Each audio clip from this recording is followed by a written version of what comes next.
Justin Noir.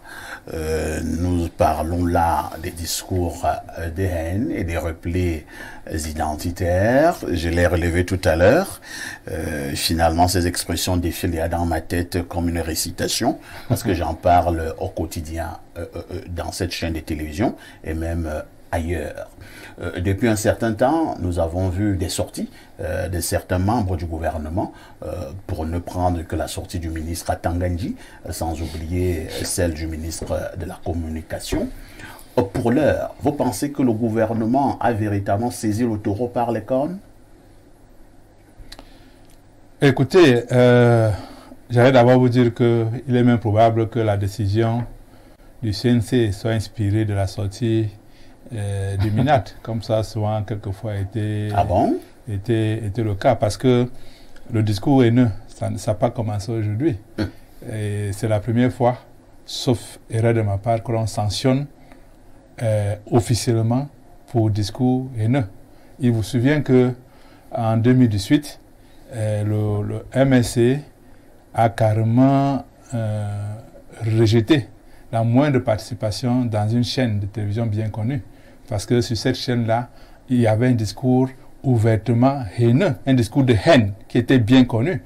Et à aucun moment, on n'a vu une sortie du CNC pour sanctionner qui que ce soit. Donc, il a suffi que le MINAT et puis, ou le ministère de la Communication en parle il y a quelques semaines pour qu'aujourd'hui, on voit le CNC s'intéresser à ce genre de discours qui est là depuis dans les médias. Ça n'a pas commencé aujourd'hui. Moi, je vous parle depuis 2018. Tous les médias où le MRC a l'habitude de participer au débat sont anti-discours haineux? Oui. D'accord. Ce média-là était allé très loin. D'ailleurs, il vous souvient qu'ils avaient parlé une fois de dératisation d'une communauté nationale.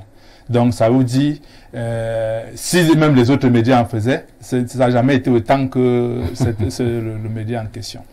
Vous connaissez quand même des médias au Cameroun qui défendent de manière claire et officielle la République dite ambazonienne?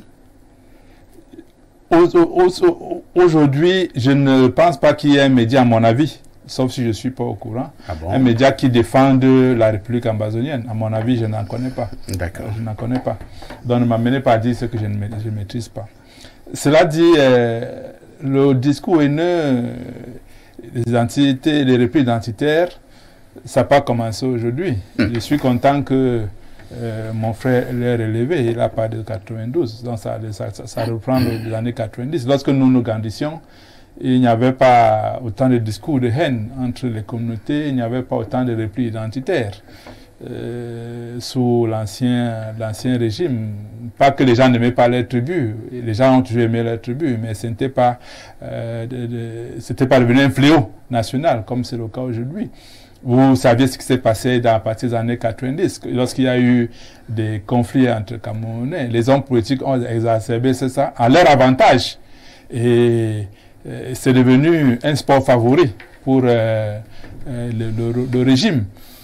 Comme s'il fallait davantage diviser les Camerounais pour mieux régner. Et ça, c'est ce qu'ils savent faire.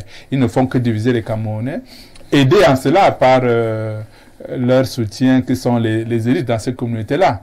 Lorsque vous allez, moi je suis de ça par exemple, lorsque vous avez une élite qui arrive, et vous avez quelqu'un comme moi qui est du MSC, on va vous tenir un discours complètement tribaliste. Ça, c'est des choses que j'ai vécues. Je ne raconte pas que les choses que j'ai entendues. Ça se fait à ça?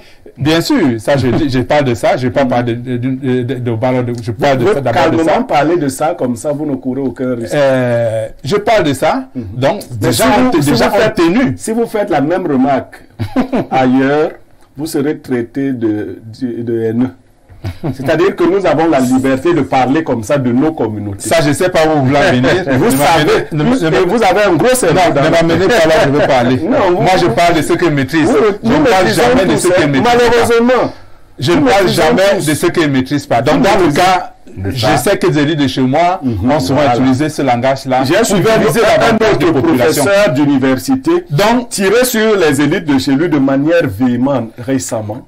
Ça n'a ému personne. Mais parce que c'est la vérité. Et ailleurs, les gens sont blancs comme neige. C'est pas là n'est pas le problème. Écoutez, et même quand nous observons de loin et que nous disons ce que nous voyons aussi ailleurs, ce que ce professeur a fait était un discours haineux à l'égard des gens de Sangoulé. Non, je ne parle que de ce qu'il maîtrise. Oui, c'était un discours haineux.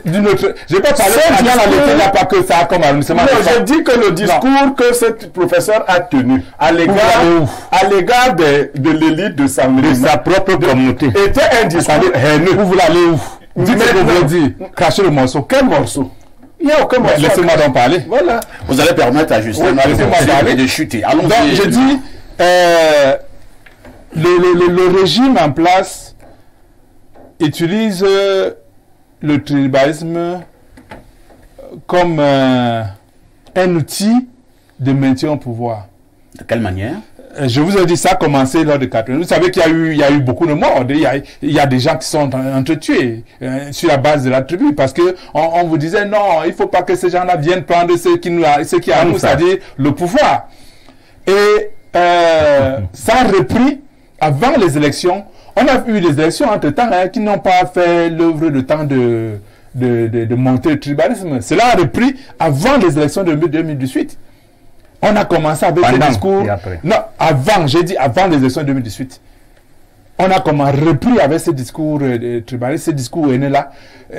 J'ai souvent raconté. Il y avait ces discours haineux. Le pouvoir. Le pouvoir. Je le dis clairement. Le pouvoir. D'abord le pouvoir. Monsieur Noir, vous êtes sincère. Je suis très sincère. Je vous regarde droit dans les yeux. Je dis que d'abord le pouvoir.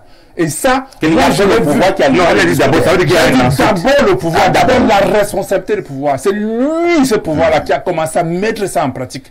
Et les élites aidants sont allés disséminer ça dans les communautés pour dire voici, c'est vous. Donc je dis, je l'ai vécu, même lors de la campagne électorale, je l'ai vécu et j'ai raconté ça plusieurs fois dans les médias, chez moi, à mon télé. On m'a pris pour un Bamileke. Parce que non, je le dis, ça n'a pas été un discours haineux. Je le dis, on m'a pris pour un Bamileke parce que je collais les affiches de Maurice Kamto. Et c'est quand j'ai parlé à Manguessa, vous enlevez une affiche de Maurice Kamto, j'enlève 2 affiches de Paul Biya. C'est là où ils ont compris que j'étais à l'écrit. J'ai dit que le mandat, ça ne vous appartient pas. Moi, je suis de ça, je suis chez moi. J'étais avec le docteur Okala, aujourd'hui chargé de cours. C'est de ça qu'il s'agit. Donc, tout le monde, nous avons vécu ça. Lorsque nous avons placé nos affiches en Balmayo, on a enlevé dans la nuit. Et on sait qui le faisait. Ce n'est pas des bambins. On sait d'où ça venait, des hautes autorités de la ville. Alors, répondez à la question que je vous ai posée. Oui. L'ordre du gouvernement a-t-il véritablement saisi le taureau par les cornes? Non. Non, ça, oui, ça c'est du saupoudrage, comme ils savent le faire d'ailleurs. Okay. Ils savent très bien le faire. Ils sont devenus experts en saupoudrage. Lorsqu'il y a une situation réelle, ils n'apportent jamais. Oh, ils maîtrisent, ils savent ce qu'il faut faire. C'est pas qu'ils sont déjà très intelligents. Ils savent exactement ce qu'il faut faire, mais ils ne veulent jamais apporter la bonne solution. Parce que pour eux, tant que les Camerounais se divisent, ils ne sont pas préoccupés par leur maintien au pouvoir. Voilà un peu comment ils réfléchissent. Merci beaucoup. Voilà.